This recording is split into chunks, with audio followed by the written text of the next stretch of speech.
Olá, queridos, estamos na nossa reunião de terça-feira. Essa palavra contempla esse momento e, como de costume, toda terça nós temos um ajuntamento na nossa igreja presencial para orarmos por diversos temas, por diversos assuntos, por diversas pessoas, em várias situações. Como nós estamos neste momento de isolamento, então estamos com este canal. Espero que você participe tanto quanto se estivesse presente. Espero que você seja intenso nas orações. Estarei passando uma lista de pessoas e de pedidos na terça-feira para que você possa, juntamente com seus familiares, somar forças conosco nessa corrente de oração para que o Senhor possa intervir nas vidas e nas situações caóticas e difíceis. Quero ainda deixar uma palavra sobre princípios de oração.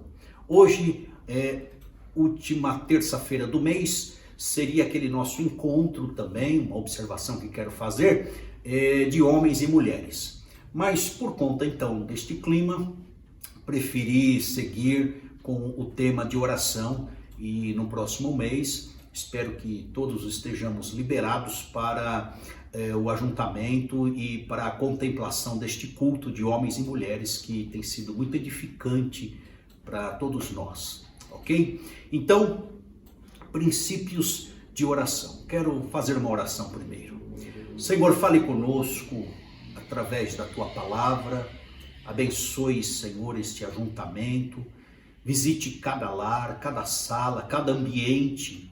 Abençoe a nossa igreja. Deus, cubra com Teu sangue a nossa igreja. Acampe os Teus anjos ao redor de cada filho Teu. Prospere a vida de cada um. Supra as necessidades. Vem com o Teu socorro bem presente na hora da angústia. Vem nos esconder em Ti, no Teu esconderijo. O Senhor é o nosso lugar de descanso. O Senhor é a nossa proteção. O Senhor é o nosso escudo. A Tua palavra é o nosso broquel. Abençoe, Pai, proteja a Tua igreja, livra de toda contaminação, quer de demônios, quer de enfermidades, quer do pecado.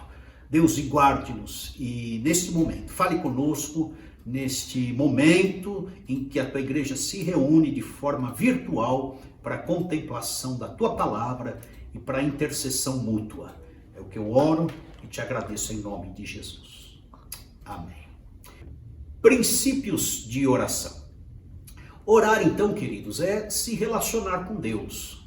Nós podemos pensar, conforme falou Jesus no Sermão do Monte, definindo a oração. Ele declarou assim: não sejam iguais a eles, porque o seu Pai sabe do que vocês precisam antes mesmo de o pedirem.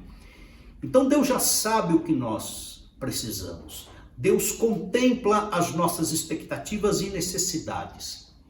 Antes que a palavra saia da boca, Deus, pela sua onisciência, Ele sabe aquilo que está angustiando o nosso coração. Então nós não oramos tão somente para pedir coisas para Deus. Nós não oramos tão somente para que Deus intervenha nas situações difíceis. Nós não oramos tão somente para que Deus possa manifestar milagres e alterar realidades caóticas na nossa vida.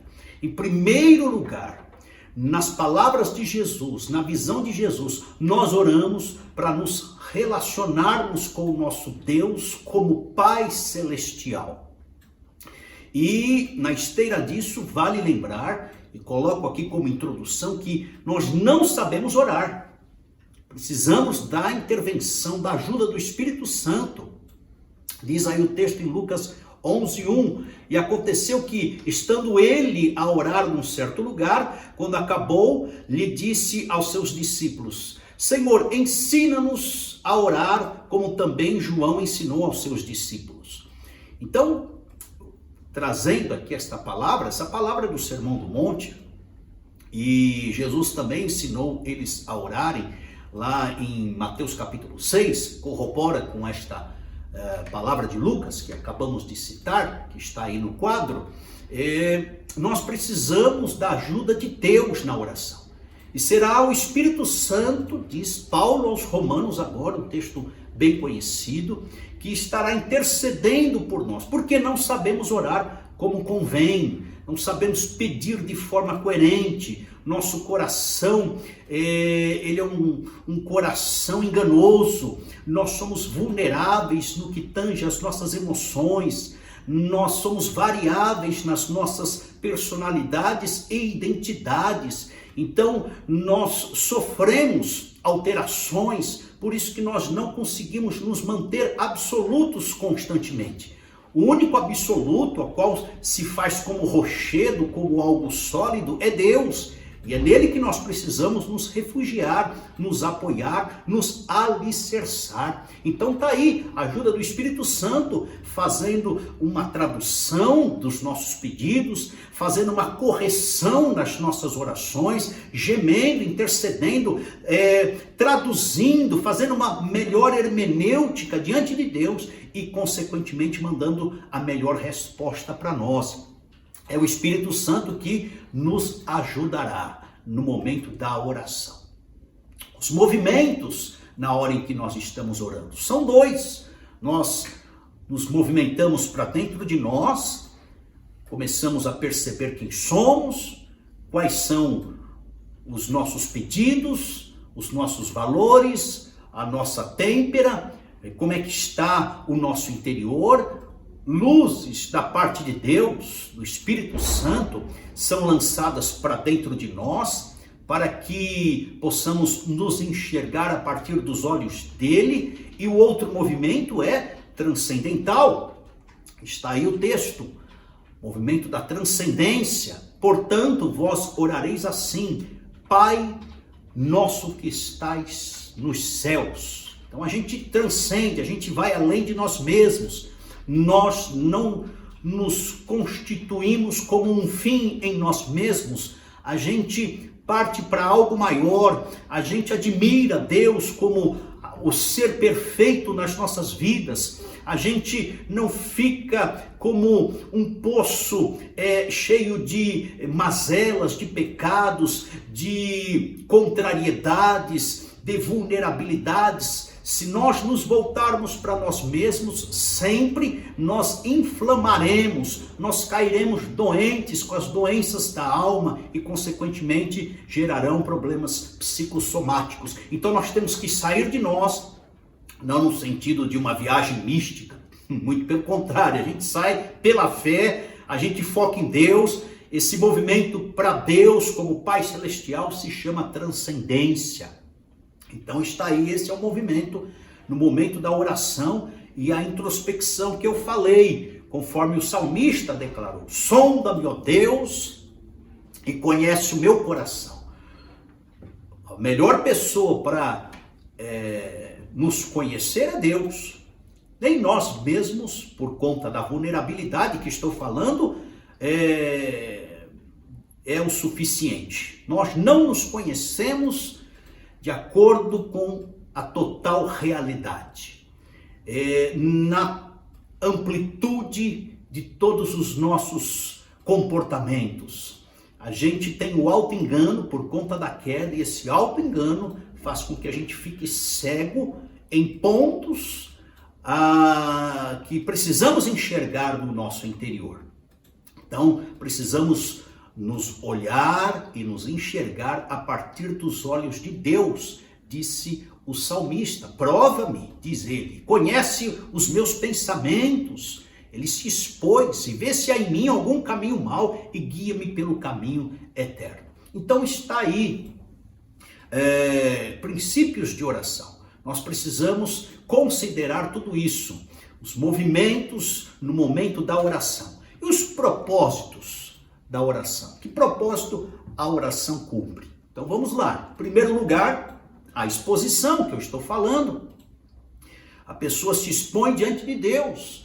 O texto áureo para isso é o texto de Coríntios, capítulo 3, verso 18, que diz que com o rosto descoberto, refletindo como que um espelho a glória do Senhor, somos transformados de glória em glória, na mesma imagem como pelo Espírito do Senhor. Então é como se um espelho estivesse à nossa frente, esta é a ilustração do texto, e nós estivéssemos nos enxergando com precisão, com detalhes, com visão para que a gente perceba quem somos. Esse é o propósito da oração. Um segundo propósito é a conversão. A gente consegue deixar de lado alguns pedidos gananciosos, alguns pedidos errôneos, alguns pedidos deturpados. A gente então pede a partir daquilo que Deus quer que a gente peça. A gente pede a partir de uma revelação bíblica. A gente pede a partir da vontade do Senhor. A gente pede com subsídios para declarar em alto e bom som, conforme a oração modelo que Jesus deixou para nós. Faça-se a tua vontade. No início a gente pede de uma forma um pouco gananciosa, egocêntrica, egoísta, mas ao passo que a gente exercita a prática, o hábito da oração, a gente passa a pedir a partir daquilo que Deus quer que a gente peça, pelo fato de discernirmos melhor a vontade do Senhor na nossa vida. E Jesus teve autoridade, ele pedia de acordo com o que o Pai queria fazer. Tal era a intimidade de Jesus com o Pai dele celestial, com Deus.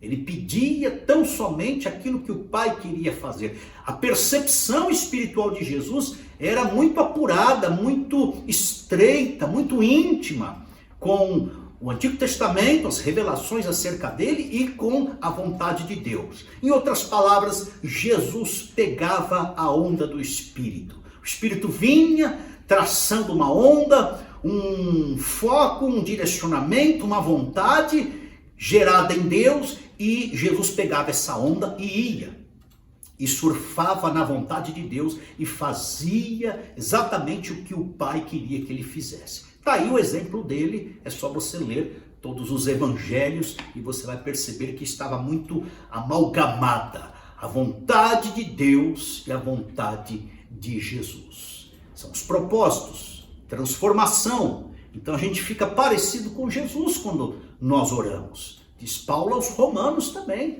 O propósito da nossa vida é que quando oramos, quando lemos a palavra, quando caminhamos com Deus, quando nos esforçamos no aspecto humano, é claro que a graça distensiona isso, mas no aspecto humano, cabe a todos nós um esforço pessoal próprio. Então, quando nós nos esforçamos em fazer a vontade de Deus, que é boa, agradável e perfeita, consequentemente, vamos tomando a silhueta parecida com a de Jesus. Os contornos, os movimentos, os traços, as vontades ficam também próximas da imagem de Jesus. E Jesus, conforme falou o Pacto de Lausanne, é a perfeita imagem de Deus. Claro que com base em Hebreus e com base em Colossenses, que eles concluíram isso. Muito bem, são os propósitos da oração. E os efeitos da oração? Tá aí, eu mudo. Sou transformado, eu preciso mudar. Eu não sou um ser acabado. Eu estou em formação, no caminho com Jesus, e no caminho que é Jesus, eu vou sendo transformado de glória em glória, e vou ficando parecido com Jesus. E assim como Jesus era íntimo do Pai, eu também me torno íntimo do Pai, a ponto de pegar a onda do Espírito, conforme eu falei. Olha aí o que diz João capítulo 3, verso 8. O vento assopra onde quer. O Espírito Santo está aí, bailando, pairando sobre a terra. Mais que isso, na dispensação da graça, o Espírito Santo está pairando, está soprando, está aterrissando nos corações, organizando o caos interior. E aqueles suscetíveis à sua voz, sensíveis, que buscam tal intimidade, eles conseguem ouvir a voz do Espírito e se deixar levar. Eles pegam também a onda do Espírito Santo de Deus, que atua constantemente, de forma ininterrupta sobre a face da terra. Então está aí, o vento assopra onde quer, ouve a sua voz, não sabes de onde vem nem para onde vai. Assim são os que são nascidos do Espírito. Esses são os efeitos. Eu fico mais consagrado em terceiro lugar. Eu fico mais separado. O mundo não me apetece mais. As tentações vão perdendo o seu poder. Os enganos são identificados imediatamente. As sutilezas, ciladas e laços do inimigo são farejadas também com mais rapidez por conta da santificação, da separação. Estamos no mundo, sofremos esta tensão. Estamos no mundo, mas não somos do mundo. A oração sacerdotal de Jesus, a nosso favor, declarou isso. E ele pede, livra-os do mal, não deixe cair em tentação.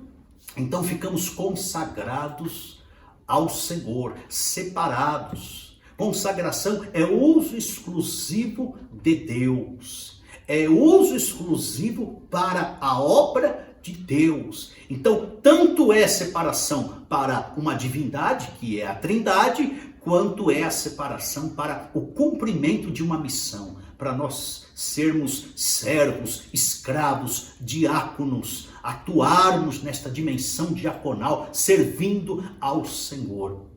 Está aí o texto de Atos capítulo 8, Felipe, um homem consagrado a Deus, separado, um diácono da igreja primitiva, e observem aí o verso 39 e o verso 40, eu deixo como ilustração o mover do Espírito que ele estava pegando, que ele estava se envolvendo, que ele tinha se entregue, era tal a ponto dele ser arrebatado de um lado para o outro, numa obra de um evangelismo impactante, pessoal, e acompanhado de sinais, prodígios e maravilhas. Por certo, um diácono, um homem de oração.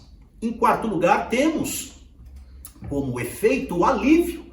Quem ora tem o semblante aliviado. Quem ora tem paz interior. Quem ora, mesmo que os problemas não sejam resolvidos, ele consegue descansar em Deus. Quem ora distensiona os problemas, lançando-o aos pés da cruz. Quem ora tem o seu jugo aliviado, disse Jesus. Quem ora aceita o convite do bom pastor, que declara aqui em Mateus capítulo 11, verso 28, vinde a mim os que estão ou estáis cansados e oprimidos, e eu vos aliviarei. Quem ora é uma pessoa leve, uma pessoa aliviada, uma pessoa com a carga tênue, com a carga de um teor bem leve. E isso é refletido na vida, nas palavras, isso é refletido no semblante. Então tá aí. Contrário senso, quem não ora, você também percebe pelo semblante, parece ser uma pessoa carregada, uma pessoa carrancuda, uma pessoa iracunda, que reflete esse mal, essa ira, esse azedume, esse câncer de alma nas palavras. Quem não ora, destila o seu veneno em outros, tem o teor meio satanizado no sentido de ser um acusador, um crítico, um perfeccionista, um perseguidor, uma pessoa descontente, insatisfeita. É só você observar pessoas ao teu redor que não têm intimidade com Deus, que não cavam no trono de Deus, que não buscam na verdadeira espiritualidade revelada na palavra de Deus. É só você observar. E depois você me diz de que lado você quer ficar. Daquele que não ora ou daquele que está em constante oração, orando sem cessar? Muito bem, deixo aí esse exercício para você. Quinto lugar, como efeito, eu firmo a minha identidade. Alguém já falou que a oração é o maior instrumento para que uma identidade seja firmada. Comentei em cultos passados que a identidade ela é constantemente abalada. As pessoas vivem crises de identidade quase que diariamente. Então está aí o profeta falando: enganoso é o coração mais do que todas as coisas e perverso, quem o conhecerá? Introduzir essa palavra falando das nossas vulnerabilidades, das nossas inconstâncias, das nossas esquizofrenias, das nossas dicotomias, das nossas bipolaridades. A gente é um ser que tem a arte, vive a arte de acordar com o pé esquerdo. E então nós precisamos firmar a nossa identidade constantemente. A oração vai ser esse instrumento. Na própria oração modelo, Jesus falou assim: Pai Nosso. Se Deus é Pai, e a oração que vai provocar isso, vai firmar a nossa identidade como filhos, então descansaremos e esperaremos com esperança no Senhor. Sexto lugar, como efeito, eu amadureço constantemente. Olha aí, a gente começa a entender a vida, a gente começa a absorver a vida, a gente começa a partir para cima da vida, a gente vai se desprendendo de coisas, de meticulosidades, a gente vai invertendo valores, a gente vai buscando a essência das coisas, a gente prefere as coisas de Deus, semelhante a Maria aos pés de Jesus, naquele quadro tão emblemático da espiritualidade. Maria aos pés de Jesus e Marta preocupada em lavar panelas, em fazer comida, em limpar a casa. Coisas paralelas da vida. Então quem ora prefere estar aos pés de Jesus, trabalhando o interior, amadurecendo por dentro, deixando coisas de só menos importância de lado.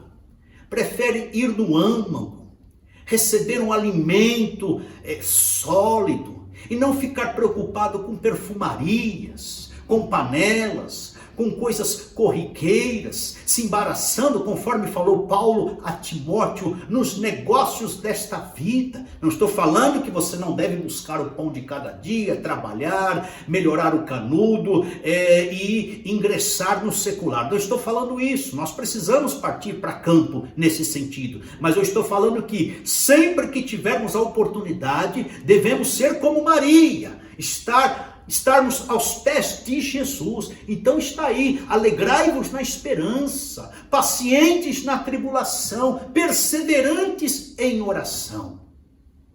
É um amadurecimento. Não trocaremos o momento da oração pelo Facebook, pelo Netflix, pelo WhatsApp, em momento algum, ok? Os passos dentro dessa temática, princípios de oração, quais são os passos? Em primeiro lugar, você tem que colocar por terra a resistência. E você pode indagar: mas pastor, o senhor cita muito inimigo em certos momentos da tua palavra. Cito porque de fato ele atua. Claro que eu não concordo que o cristão ele chega a cair endemoniado. Não. Nós somos templos do Espírito Santo de Deus, mas o que eu quero dizer aqui, dentro do conflito espiritual que não há paz, é que o inimigo é agente de impedimento à nossa oração. Ontem estava lendo um livro do John Stott, tremendo pastor, já falecido, cita exatamente isso. E ele comentava que ele faz uma ilustração no momento da oração. Como que o inimigo à frente, impedindo dele chegar ao trono de Deus. E no seu livro ele comentava isso, que ele sentia uma oposição a não orar. E ele sabia que esta oposição era da parte do inimigo. Então, no momento da oração, que ele percebia a oposição, o desânimo, a barreira, ele então trazia a ilustração na mente e forçava, se autoministrava a vencer o inimigo e romper para chegar até o trono de Deus. E ele comentava no livro, então, que essa ilustração o ajudava muito nos momentos de oração. E nada mais do que Tiago, capítulo 4, verso 7. Sujeitai-vos a Deus e resisti ao inimigo, ao diabo, e ele fugirá de vós. Eu quero dizer que no momento da oração, vem um sono, vem um desânimo, o WhatsApp toca, a campainha toca também, e aí surge algum problema, o carro quebra, o cano da pia estoura. Impedimentos à oração. Abra os olhos para isso. Considere isso. Concentre-se. Em segundo lugar, na hora que você estiver ali, eu pus Filipenses capítulo 2, verso 2, para que haja foco. Completai o meu gozo para que sintais o mesmo, tendo o mesmo amor, o mesmo ânimo, sentindo uma mesma coisa, ou seja, esteja batalhando, se flexionando a oração, se concentrando, porque é muito fácil na hora da oração, na hora devocional, nós nos distrairmos com muitas coisas ao nosso redor. A nossa agenda, a pós-modernidade, faz com que as nossas horas se transformem em minutos, os nossos minutos em segundos, os nossos segundos em ausências diante de Deus. A pós-modernidade nos entretém muito com coisas, com tecnologias, para que a gente não foque na oração. Muito bem, e aí, concentrado, com foco, flexionando, se debruçando nesse momento da oração, comece confessando pecados. Texto de Tiago: confessai os vossos pecados uns aos outros. Confesse a Deus. O próprio texto de João também corrobora com esse, confessando os nossos pecados a Deus. Ele é fiel e justo para nos purificar. Perfeito não somos. O próprio texto de João fala que se nós desfilarmos com uma perfeição diante de Deus, nós estaremos sendo falsos na presença do Senhor. Não há essa perfeição absoluta. Então, inicie já concordando com Deus acerca dos seus erros, acerca dos desvios, acerca daquilo que entristeceu o Espírito Santo de Deus no seu coração. E na esteira disso, quebrante-se, que haja contrição. A oração de contrição é aquela que você então se pressiona e gera arrependimento no coração. O arrependimento é você passar pelo pesar que você mesmo semeou na vida. É você chorar o choro certo.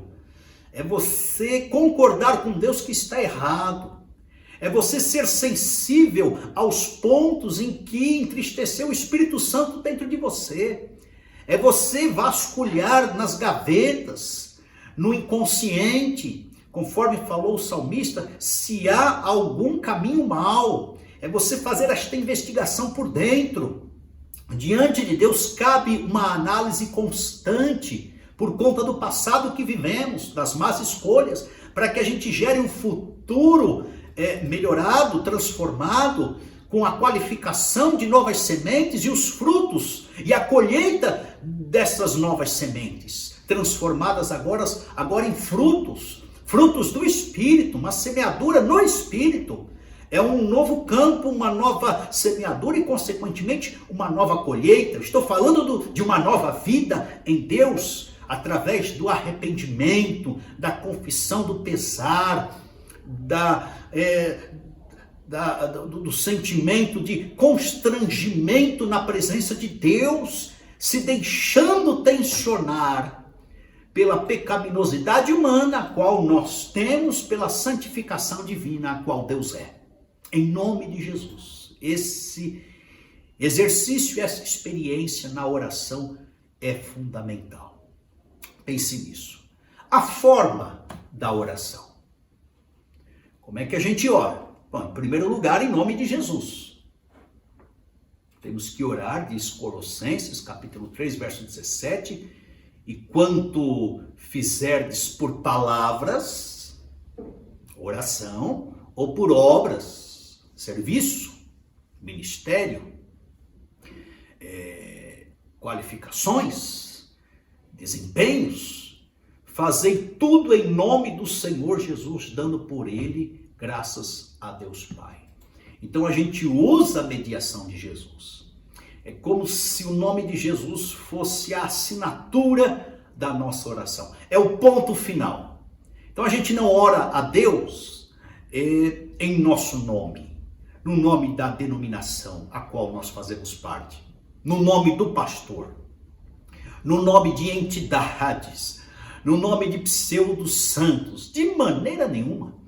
A gente ora fazendo valer a mediação, a única mediação. Jesus é o caminho para chegar a Deus, ninguém veio ao Pai senão por ele. Então ele é a interface para que a gente converse com Deus. Caso contrário, seríamos fulminados, porque um Deus santo não corrobora com uma criatura pecaminosa. Então a gente usa o nome de Jesus. Por quê? Porque por detrás deste nome há uma pessoa, e nessa pessoa há uma obra de expiação, de redenção, de justificação, de propiciação. Aí sim, podemos nos aproximar, conforme falou Hebreus, com ousadia, diante do trono da graça, pelo novo e vivo caminho que quem fez, confeccionou, foi Jesus. Não estamos mais no Antigo Testamento, onde o sumo sacerdote, depois de oferecer a oferta no altar lá no pátio, vinha aspergindo o sangue desta oferta até entrar no Santo dos Santos. Não, esse novo e vivo caminho quem fez foi Jesus, através da sua crucificação, através da sua ressurreição. Olha que privilégio. Podemos nos aproximar a Deus, diante de Deus, com ousadia, com graça, lavado pelo sangue dele, por uma obra não nossa, mas dele próprio. Ele fez esta obra, em nome dele, que nós podemos nos aproximar. Usufrua do nome de Jesus. Agora, esse nome tem poder na boca daquele que tem Jesus reinando no coração. Tem muita gente que usa o nome de Jesus de forma mântrica, como se fosse um abracadabra evangélico, como se fosse uma varinha de condom, como se fosse um passe, uma bênção, mas não tem Jesus reinando no coração. O efeito é diferente. Então, Jesus se compromete com aqueles que usufruam do seu nome, porém que tenham ele reinando no coração. Eu estou falando de conversão. Muito bem, e a forma é guiada pelo Espírito. João capítulo 16, 13, quando ele vier, o Espírito Santo, ele nos guiará em toda a verdade. Então o Espírito Santo nos ajuda a orar conforme eu falei. Esta é a forma. Seja sensível à voz do Espírito. A voz do Espírito Santo dentro de você. Você, cristão, você é templo do Espírito Santo. Deixe ele falar, dê voz a ele, silencie, fique quieto, tenha esse momento da quietude. A oração passa por isso também, a oração silenciosa. Entre na contemplação, comece a receber do Senhor o emergir de coisas, de realidades, de pessoas, de palavras. Se nós falarmos na oração como tagarelas, não nos aquietando, ficará difícil o Espírito falar. Deixe ele falar. Conforme falou Samuel, fala que o teu servo ouve. E entre nesse momento da contemplação que é benéfico e faz parte dos detalhes da oração. Muito bem, somos direcionados por Deus. Essa é a forma. Então, aqui guiado pelo Espírito, direcionados por Deus, na dimensão da cruz, essa é a forma da oração. Quando nós oramos, estamos envolvidos com a crucificação de Cristo. A cruz, ela tem valor experiencial no momento da oração. Nós vivemos na dimensão da cruz. Então eu oro, eu me crucifico com Cristo, no sentido espiritual da coisa, estou crucificado com Cristo. Na oração eu mortifico a minha velha natureza, não reino mais, Cristo reina em mim. Eu dou morte e voz de prisão às carnalidades e aos impulsos do velho homem. Consequentemente, o poder da ressurreição me refaz para que eu viva a experiência semelhante de Cristo, a da ressurreição. E viva no poder da ressurreição. E viver no poder da ressurreição significa relativizar sofrimento. Significa relativizar o poder de Satanás. Significa relativizar essa existência caída. Significa relativizar as dores da minha alma. Significa relativizar o tempo, ou seja, eu me lanço para a glória, eu me lanço para dias melhores, eu me lanço para a eternidade, eu me lanço para a Nova Jerusalém, aonde Deus enxugará dos olhos toda lágrima. Essa é a esperança do crente, do cristão. E a oração vai ser um instrumento de conscientização, mais que isso, de experiência viva, real, eficaz, profunda, para que ele não fique fazendo crescer raízes nesta terra. Estou querendo dizer que os boletos passam, esta vida passa, as coisas aqui se deterioram, mas aqueles que fazem a vontade do Senhor permanecerão e transcenderão para a glória. Muito bem, e a forma é que eu posso fazer isso em diversas posições. Tem gente implicada, mas não pode orar deitado, pode. Mas não pode orar de ponta cabeça, pode. Mas só pode orar de joelho. Tem gente um pouco idólatra nesse sentido. Não, meu irmão, se desprenda disso.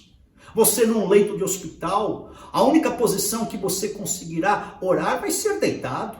De repente você entubado, o único instrumento a qual você poderá orar vai ser a tua consciência sem palavras. Talvez a tua lágrima escorrendo no teu rosto seja uma baita oração diante do Senhor. E o Espírito Santo traduza isso diante do trono de Deus, mandando resposta. Então, eu costumo dizer como é que Jonas orou ali no ventre do grande peixe, quando ele estava sendo disciplinado pelo Senhor, quando ele estava sofrendo aquelas consequências da sua rebelião. Ninguém sabe a posição de Jonas, mas ali está uma das orações mais agonizantes da Bíblia. Diz o texto que ele desceu às câmaras do inferno. E eu não falaria diferente se eu estivesse no lugar dele, no ventre de um peixe, com aquele cheiro de putrefação, totalmente ameaçado, no limiar da vida e da morte, sem saber qual seria o destino final, o desfecho final daquela minha rebelião. Eu oraria de forma agonizante, como orou o profeta Jonas. Então ali, por certo, ele estava em pé, ajoelhado, deitado, de ponta cabeça, porque foi sendo solapado pelo grande peixe ali, em toda a sua trajetória até ser vomitado e chegar na praia. Então é em pé, de joelhos, inclinado à terra, com as mãos erguidas, com as mãos baixas, prostrado, enfim, são em diversas posições. Diversas posições nós podemos orar. E os lugares? também vários os lugares, diversos os lugares. A oração no templo não tem mais poder do que a oração feita na pizzaria. Se essa oração na pizzaria for com um sincero coração, talvez até ela tenha mais efeito do que a oração no templo, que às vezes é envolvida com certo ritualismo exibicionista. Então não fique implicado com isso também. Ore em todos os lugares. É na calçada, é no metrô, é no banheiro, é no ambiente de trabalho, é na repartição pública, é no terraço, é na prisão, conforme orou ali Paulo e Silas. Ore no seu quarto, ore na sua cozinha, salmodie o Senhor, louve ao Senhor, adore ao Senhor, interceda por vidas. Pense nisso, princípios de oração. Vamos lá, indo em frente. Aí diz aqui o que impede a resposta da oração. Isso é importante. Por que nossas orações não são respondidas? Em primeiro lugar, a incredulidade. Você tem que orar com fé. Olha aí o texto de Hebreus. Sem fé é impossível agradar a Deus. Nós temos que acreditar que Deus está ali, ouvindo. A fé tem essa performance. Deus é invisível, mas pelo fato de nós crermos nele, acreditamos que ele está conosco ali, e de fato está, porque está em todos os lugares. Um outro elemento é a ganância. Pedi e não recebeis, porque pedis mal, para gastardes em vossos deleites. Então põe um filtro aí. O que você tem orado não tem sido de teor ganancioso, materialista, egocêntrico, acumulativo. Não estou falando para você não granjear riquezas, mas observe se não há uma porcentagem grande de ganância, porque Tiago fala que a gente pede para gastar em deleites. Observe aí, pecados, em terceiro lugar, impede a oração. As orações. Olha, Provérbios 28:13, o que encobre as suas transgressões, os seus pecados, nunca prosperará. Ou seja, fica um negócio emperrado, fica um negócio sem resposta, fica um vazio, é algo inócuo, parece que Deus está distante, a gente não sente a presença dele, parece que o que a gente fala não passa do teto, sai da boca e cai no chão. As nossas palavras, por conta de pecados. Por isso que falei lá atrás, inicie já sondando o coração e confessando os pecados. Na esteira disso vem os arrependimentos, os alívios. Vinde a mim os cansados, sobrecarregados. O pecado pesa, o pecado maltrata, o pecado angustia, o pecado tensiona, o pecado torna a vida sofrida. O pecado piora as situações. Então tá aí, votos não cumpridos. A pessoa promete, Deus vai e responde, depois a pessoa não cumpre, e aí volta a orar, pedindo. Olha aí, melhor é que não votes, Eclesiastes, do que votares e não cumprires. Então, pode ser um impeditivo na oração. Relembre aí se você fez algum voto com Deus, se há alguma pendência, se Deus cumpriu a parte dele no voto que você fez e você não cumpriu a sua.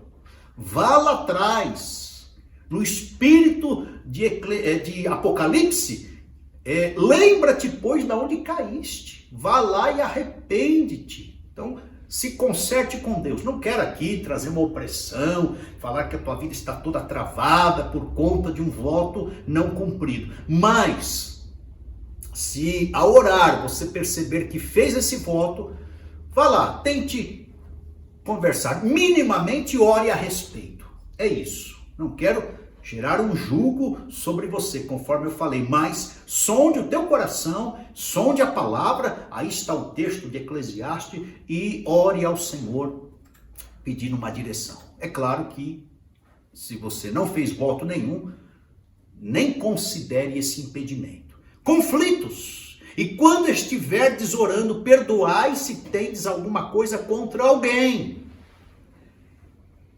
Então a palavra de Deus diz que nós não temos inimigos. Tem cristão carnal fazendo inimigos por onde passa. Vigie com isso. Você só tem amigos agora. Da tua parte para os outros é só amizade. Agora, se dos outros para você tem pendências, você tem em Deus a autoridade e a revelação para ir acertar. Parta para os acertos. Elimine pendências relacionais. Pode ser um impedimento. Diz o texto lá de Mateus: deixa no altar a tua oferta, vai reconciliar com o teu irmão. Então, relacionamentos truncados podem ser impeditivo nas orações. A conjugalidade, olha só, o casal é uma só carne. E diz o texto que se o marido não for sensível, for uma pessoa bruta, desconsiderando a esposa, negligenciando o seu papel no lar, o texto aí de Pedro, as orações são interrompidas. Deus leva muito a sério essa conjugalidade, o relacionamento marido-esposa e vice-versa. Isso tem que estar afinado, isso tem que estar misturado, e de fato são uma só carne. Isso tem uma comparação de Cristo com a igreja. Cristo está na igreja, a igreja está em Cristo. Eles têm aí uma unidade, é o poder da integração, da integralidade. Então vigia aí, marido, vigia esposa. Não rompa com fragmentações, com papéis, com partidarismos, com o fatiar de situações no casamento, até mesmo os pontos de vistas diferentes. Parta para acordos, parta para convergência. Eu acho que aqui a palavra-chave é convergência. Um tem que convergir ao outro constantemente. Isso é um exercício conjugal. Observe isso. 7º lugar, o que impede? O exibicionismo. Você pega Mateus capítulo 23, Jesus dando uma saraivada de exortação em crente religioso, em crente tradicionalista, em crente legalista, em crente exibicionista. Ele vai falando de capa a capa. No capítulo 23, vocês são hipócritas, hipócritas, hipócritas. Parece que Deus detesta essa raça de gente hipócrita que quer ficar aparecendo, desfilando espiritualidade que não tem. Então vigie com isso, meu irmão.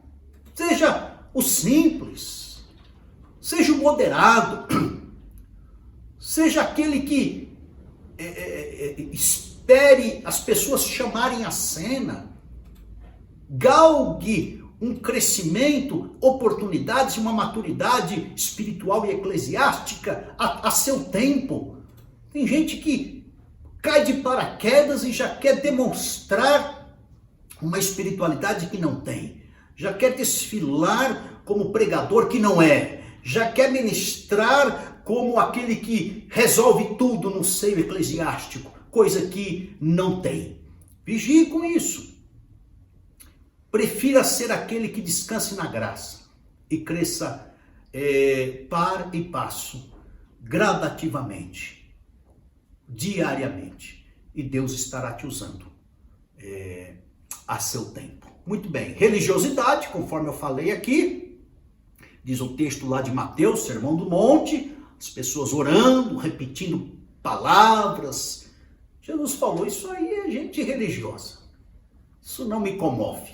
Quantidade de palavras, frases de efeito, jargões evangélicos ou cristãos, mantras prontos, não tem efeito na oração. O que Deus quer é um coração contrito e quebrantado. Conforme eu falei, lágrimas falam mais do que palavras. Então a sinceridade do coração, entenda isso, Deus vê o coração, Deus vê por dentro e não por fora. A hipocrisia, conforme eu falei, ai de vós hipócritas, escribas e fariseus, devorais as casas das viúvas sob o pretexto de prolongadas orações. Deus ouve uma oração desta de gente hipócrita? De maneira nenhuma. Pelo contrário, Deus responde com juízo. 10º lugar, o que impede a oração? Falta de discernimento. Conforme falei, temos que ser nervos expostos ao Espírito Santo. Ao simples toque, a nossa resposta a Deus, a nossa percepção para Deus. Discirna as coisas, meu irmão. E vou dizer, a base de todo discernimento é a palavra de Deus. Se você tiver uma emoção que não condiz com a palavra, vá para a palavra. Se você receber uma profecia que não condiz com a palavra, fique com a palavra. Se você tiver um sonho que não tem base bíblica, esqueça o teu sonho e descanse na palavra de Deus. Porque tem gente que coloca a experiência e certas pessoas acima da palavra de Deus. Eu não faço esse nivelamento. A palavra de Deus é única, é eficaz, é inspiração, é voz de Deus. Profecias, sonhos, visões, revelações humanas abaixo da revelação bíblica. Feche com a palavra de Deus a todo momento, de capa a capa. Muito bem, essas são as questões que impedem as orações. As respostas. Deus pode falar não. Deus pode falar não. Deus pode falar espera. E Deus pode responder imediatamente. Ou Deus pode até lançar essa resposta para a glória. É lá na glória que você terá essa resposta. Os textos estão aí, depois você pode observar. Concluindo, nesses dias de isolamento, devocional, palavra de Deus, leitura bíblica e o momento da oração acompanhado do louvor. Desfrute deste momento. Deus está proporcionando para a nossa igreja, para você, para mim, exatamente esse momento. Momento de nós talharmos, construirmos e alicerçarmos a nossa vida devocional com a palavra, com a adoração, com o louvor e com a oração. Em diversos ramos, ramificações e desdobramentos. Desfrute, exercite, pratique e estabeleça essa cultura nesse momento de reclusão, de isolamento de todos nós, da nossa nação e do mundo. Que Deus te abençoe e quero orar por todos nós. Senhor, em nome de Jesus, abençoe as nossas vidas, derrama o teu poder, a tua unção, a tua graça. Senhor, sustenta com teu braço forte a nossa igreja, desde a criança de colo, de útero, até o ancião. Cubra-nos com teu sangue, guarda-nos, visite os lares. Entra agora, Senhor, em cada casa, em cada lar, entra com respostas. Deus, filtre as nossas orações. Deus, nos deu discernimento. Deus, corrija as nossas orações, as nossas rotas, as nossas veredas. Deus, nos dê a sabedoria para orarmos como convém. Nos dê, Senhor, a base bíblica para pedirmos conforme a tua palavra, conforme a tua vontade. Em nome de Jesus. E elimine os impedimentos para que tenhamos respostas dia após dia, por nós e pelos nossos entes queridos. Em nome de Jesus é que eu oro e peço para que o Senhor contemple a nossa igreja e socorra a nossa igreja. Cada um dentro de um tema, Deus, difícil, de sofrimento, de dor. Socorra, estenda a tua mão e resgata com braço forte, respondendo às nossas orações em nome de Jesus. Amém. Que Deus te abençoe.